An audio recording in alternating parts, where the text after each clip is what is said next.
Hello everyone, hope you all are doing great. So हम Osho Zen tarot deck की series continue करते हैं और जो आज का हमारा कार्ड है वो है king of rainbows, that is abundance. This is the last card of the rainbow suit. ठीक है, कार्ड का नाम है अबंडेंस। उसके कंपैरिजन में जो राइडर वे टैरो कार्ड है वो है king of pentacles.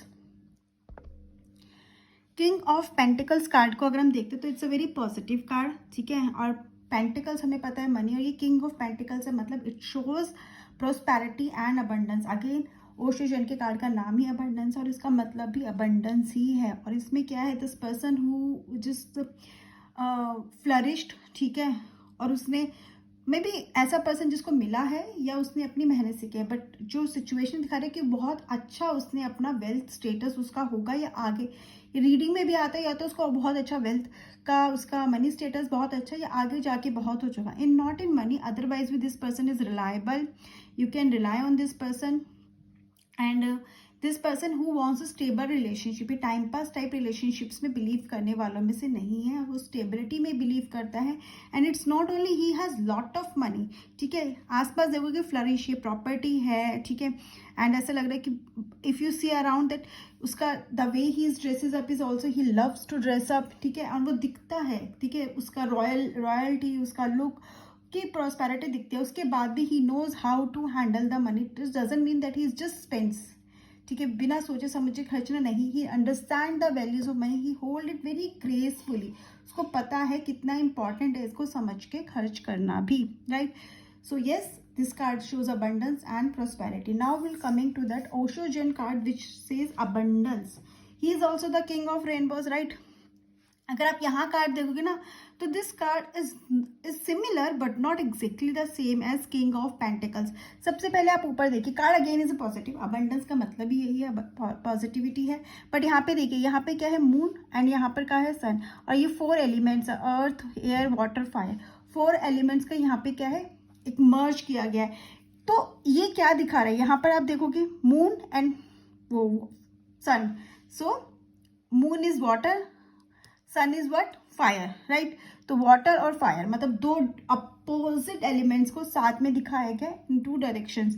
And then we have that mountains. Mountains यहाँ पे क्या रिजेंबल करते हैं, माउंटेन्स जब भी टैरो कार्ड्स में आते हैं वो क्या रिजेंबल करते हैं, क्या सिग्निफाई करते हैं, वो सिग्निफाई करते हैं प्रॉब्लम्स या फिर challenges that you have face. ऐसा नहीं इस पर्सन ने चैलेंजेस फेस नहीं किए। क्लाउड्स इसके थिंकिंग पावर को दिखा रहे थे, he has a very good thinking power, और ये क्लाउड भी हो सकता है और इसके बंधना का पार्ट भी हो सकता है, कुछ भी हो सकता है, the way you understand it.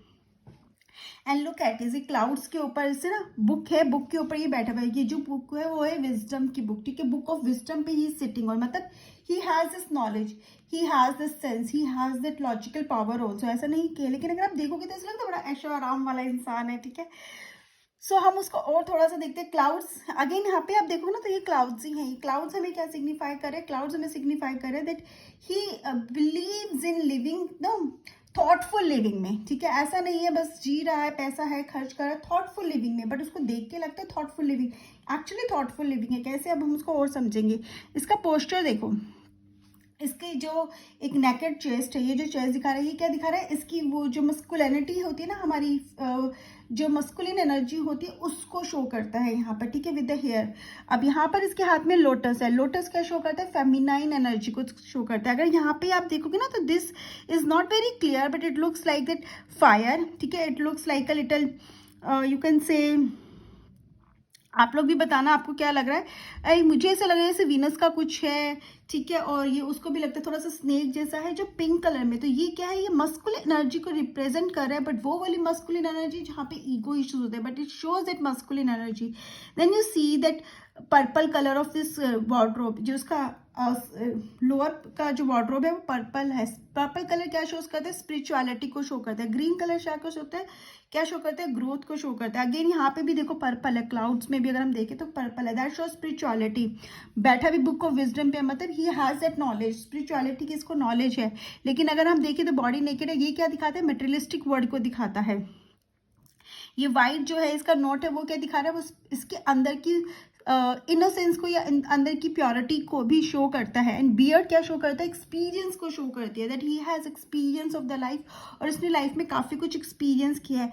बंधना क्या शो करता है? That he has a control over his thoughts, ठीक है। ये जो बांधना इसने बांधा है, जो हम बेसिकली देखते हैं क्राउन होता है ना, क्राउन अथॉरिटी शो करता है, बट यहाँ पे अथॉरिटी नहीं है, यहाँ पे क्या शो कर रहा है? Balance and control over his mind, control over his thoughts, अपने माइंड पर, अपने थॉट्स पे कंट्रोल होना, वो शो करता है। Look at this that mudra of the hand, वो क्या शो कर रहा है कि that he is in the receiving pose, he is ready to receive, but receive positivity, ठीक है, and he is ready to give also. What give? His knowledge, his compassion, his help, ठीक है। And lotus हमें पता है एक spiritual symbol है। सो अगर हम इसको देखते हैं तो हमें क्या समझ में आता है? यहाँ पर एक ऐसे है जैसे कि उसका वो बना हुआ है, पाथ बना हुआ है, ठीक है, हम मैट लगा देते हैं ना कि हम उस पर चलेंगे, वो भी ग्रीन लीव्स का है। वो क्या शो करता है कि ही वैल्यूज द थिंग्स, ग्रीनरी है ना, यहाँ पे ग्रीनरी मतलब जहां पर भी जाता है वहां पे ग्रोथ के बारे में सोचते हैं कि उस चीज को और कैसे ग्रो किया जाए और कैसे आगे लेके जाया जाए। दैट इज थिंकिंग कि ऐसे चीजों को बढ़ाना कैसे और इम्प्रूव कैसे करना है, ये इसकी सोच रहती है। हर चीज सिंबॉलिक है। तो अब ये बेसिकली पर्सन क्या शो करता है? अगर आप गाइड बुक में देखोगे ना तो उसमें इसको एज अ डायनोसियन कैरेक्टर दिया गया है। Hope I am not, may be शायद मेरा प्रोनाउंसिएशन गलत है। डायनोसियन कैरेक्टर, डायनोसियन कैरेक्टर क्या होता है?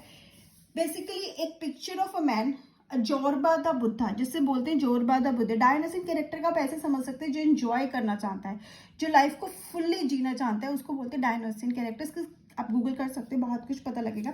जोरबा द बुद्धा, इसको ओशो गुरु ने क्या नाम दिया? जोरबा द बुद्धा। जोरबा का मतलब है एक पर्सन जो मेटेरियलिस्टिक लाइफ को जीना चाहता है, उसको एंजॉय करने में बिलीव करता है।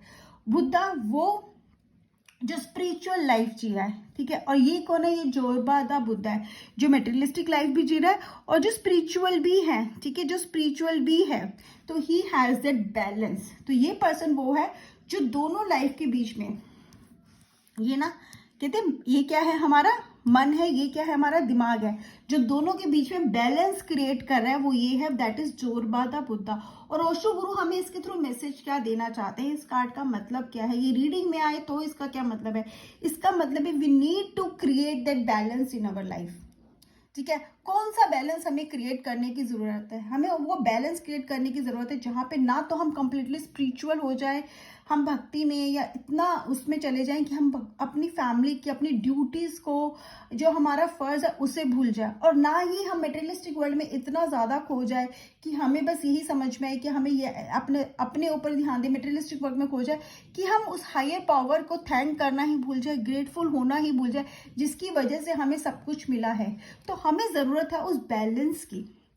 अगर ये कार्ड आ रहा है, ठीक है, और अगर आप एक विमेन के लिए कार्ड आ रहा है, तो विमेन के लिए कार्ड आ रहा है मतलब उसको एक्सेप्ट करना चाहिए, एंड बहुत gracefully she used to accept the male energies in herself, ठीक है। हर इंसान में दो एनर्जीज होती है, मेल और फीमेल। कौन सी डोमिनेंट होती है उसके हिसाब से हम बिहेव करते हैं। इट इज नॉट अबाउट जो मेल है वो मेल की तरफ बिहेव करेगा, जो फीमेल है वो फीमेल की तरह। जेंडर मेल फीमेल होता है, लेकिन एनर्जी सबके अंदर होती है, मेल भी फीमेल भी। फेमिनाइन एनर्जी, मस्कुलिन एनर्जी उसे हम बोलते हैं, दोनों में होती है, बट बैलेंस्ड नहीं होती, ठीक है। इसीलिए हम देखते हैं कहीं पर कोई पर्सन बहुत ईगोइस्टिक है, तो बहुत कोई पर्सन है जो बहुत अंडर कॉन्फिडेंस है, या बहुत ज्यादा काम है, बहुत सॉफ्ट है, तो कोई बहुत किसी के एंगर इश्यूज है, because the energies are not balanced. हमें जरूरत क्या है? उस एनर्जी को बैलेंस करने की। तो अगर ये फीमेल के लिए कार्ड आ रहा है किसी, तो उसको एक्सेप्ट करने की जरूरत है मस्कुलिन एनर्जी और फेमिनिन एनर्जी का। उसको शी फील दैट यूनियन, कहते हैं ना एक सोलमेट कनेक्शन, वो अपने अंदर ही फील कर सकती है if she focus on that balance. और अगर ये किसी मेल के लिए कार्ड आ रहा है तो उसका मतलब ये है कि that male should accept the feminine aspect of his energies, ठीक है। जो फेमिनाइन एस्पेक्ट है उसको एक्सेप्ट करने की जरूरत है। उसको अपने ईगो से, अपने एक कहते हैं ना एक वो स्टीरियोटाइप मेल पिक्चर से बाहर आने की जरूरत है। She has to accept that feminine energy in himself. Ultimately हमें जरूरत किसकी है? हमें जरूरत है बैलेंस की। अगर कोई ऐसा है, ठीक है, you find many people those who just says कि नहीं, ये जो पैसा एक माया है, ठीक है, ये एक धोखा है, एक सपने की तरह है, सच नहीं है, क्योंकि we can't live forever. एक दिन हम छोड़ के चले जाएंगे और कहीं ना कहीं they suffer that part salvation and maybe बी आप यूज पॉवर्टी भी सफर करते हैं, क्योंकि वो थॉट प्रोसेस उनका ऐसा है। और आप देखो कि बहुत सारे ऐसे लोग होते हैं जो मटेरियलिस्टिक ही हैं, ठीक है, जो मटेरियलिस्टिक वर्ल्ड में ही जी रहे हैं। बहुत सारे ऐसे लोग हैं जो स्पिरिचुअल वर्ल्ड में जी रहे हैं। तो क्या हो गया, जो मटेरियलिस्टिक वर्ल्ड में जी रहे हैं वो एक हाफ साइड, ठीक है ना, हम कह रहे हैं एक हाफ अपने वर्ल्ड का या अपनी लाइफ का एक हाफ पार्ट ही इंजॉय कर रहे हैं। अगेन अगर अगर हम देखेंगे, एक लोग हैं जो सिर्फ मेटेरियलिस्टिक वर्ल्ड में जी रहे हैं और दूसरी तरफ कुछ लोग हैं जो स्पिरिचुअल वर्ल्ड में जी रहे हैं, वो मेटेरियलिस्टिक वर्ल्ड पे ध्यान ही नहीं दे रहे हैं। तो उसमें क्या होता है, उसमें हम देखेंगे कि कहीं ना कहीं वो सिर्फ आधी अधूरी जिंदगी जी रहे हैं, ठीक है, जिंदगी को पूरी तरह नहीं जी रहे हैं, क्योंकि उनकी लाइफ में वो बैलेंस ही नहीं है। ओशो गुरु हमें क्या बोलते हैं, ओशो गुरु बोलते कि अगर आप एक कंप्लीट लाइफ जीना चाहते हो, you want to understand the meaning of life and you want to live a complete whole life, then you need to have a balance between both, that is materialistic plus spirituality का। और यही message इस card का भी है कि we need to bring that balance, ठीक है। ओशो गुरु बोलते हैं वो चाहते हैं कि जोरबा एंड बुद्धा ना उनको मिलाना, ठीक है, जोरबा और बुद्धा को मिलाना। जोरबा जो मेटेरियलिस्टिक वर्ल्ड है, बुद्धा जो स्पिरिचुअल वर्ल्ड है, इन दोनों वर्ल्ड्स को हमारी लाइफ में मिलाना, इन दोनों वर्ल्ड्स को हमारी लाइफ में इंक्लूड करना, हमारे अंदर की एनर्जीज को बैलेंस करना, that is basically that meaning of our life. क्योंकि दोनों में से कोई भी अगर एक है, ठीक है, अगर आप एक ही तरह से जीरो, तो कहीं ना कहीं आप पूरी तरह से जीरो, आप अंदर से होलो हो। कोई एक मिस कर रहा है तो क्या हो रहा है, कंप्लीट नहीं हो रहा। कंप्लीशन तो हमें पता नहीं क्या होता है, पजल के जब तक सारे पीसेस ना हो जाता वो तो कंप्लीट नहीं होता। जब आपको पता है क्या है इस पिक्चर में, लेकिन फिर भी वो इनकम्प्लीट ही रहेगा जब तक सारे पीसेस लग नहीं सकते। सिमिलरली हमारी लाइफ भी इनकम्प्लीट है अगर हम दोनों वर्ड्स को एंजॉय नहीं कर रहे हैं। And this is a person who dances well, who loves dancing also, who studies also। इसका डांस जो है एक अटर्नल सिग्निफिकेंस है, ठीक है, एक मोमेंट्री प्लेजर हो सकता है। तो वो क्या करेगा ना, जब आप सिर्फ डांस करें तो कहीं ना कहीं आप थक जाओगे, ठीक है। जब तक ये आपके पास वो रिसोर्सेज ना हो जहां पे आप अपने आप को स्पिरिचुअलिटी से कनेक्ट कर लो। आप समझे, आप मटेरियलिस्टिक वर्ल्ड में डांस कर रहे हो, आप उसको एंजॉय कर रहे हो, बट यू विल टायर।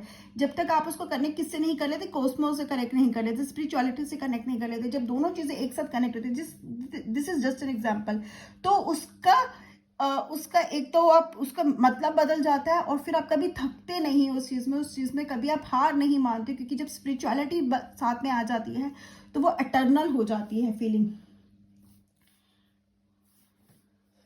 सो आप अपने आप को सबसे बड़ा कंट्रीब्यूशन सोसाइटी को किस तरह से देते हो, अपनी तरफ से क्या कंट्रीब्यूशन दे सकते हो to become whole, to accept both the worlds in your life. उनका बैलेंस क्रिएट करके, अपनी लाइफ में बैलेंस क्रिएट करके, लोगों को हेल्प करके, लोगों को ये समझा के कि कितना बैलेंस जरूरी है। जितना जरूरी पैसा है उतना ही जरूरी स्पिरिचुअलिटी भी है। जितना जरूरी हमें दूसरों का ध्यान रखना है उतना जरूरी हमें थैंक यू बोलना भी है जो चीज़ हमारे पास है। जितना जरूरी हम अपने लिए अर्न करके वी फीड अवर सेल्स, एक अच्छा खाना खाना है, उतना ही ज़रूरी उनकी मदद करना भी है, उनको खिलाना भी, जिनको शायद कुछ नहीं मिलता। तो हमें जब ये बैलेंस मिल जाता है तो हमारी लाइफ कंप्लीट हो जाती है और बहुत मुश्किल नहीं है। छोटी छोटी चीज़ों से भी हम अपनी लाइफ में बहुत बड़े चेंजेस ला सकते हैं। So this is create the balance in your life, accept both the energies, feminine, masculine, bring the Zorba and Buddha in your life and you will see that your life becomes magical. So this is what I understand with this card. आप लोग को जो समझ में आया comment section में जरूर बताइएगा। Bye bye and have a great day, take care.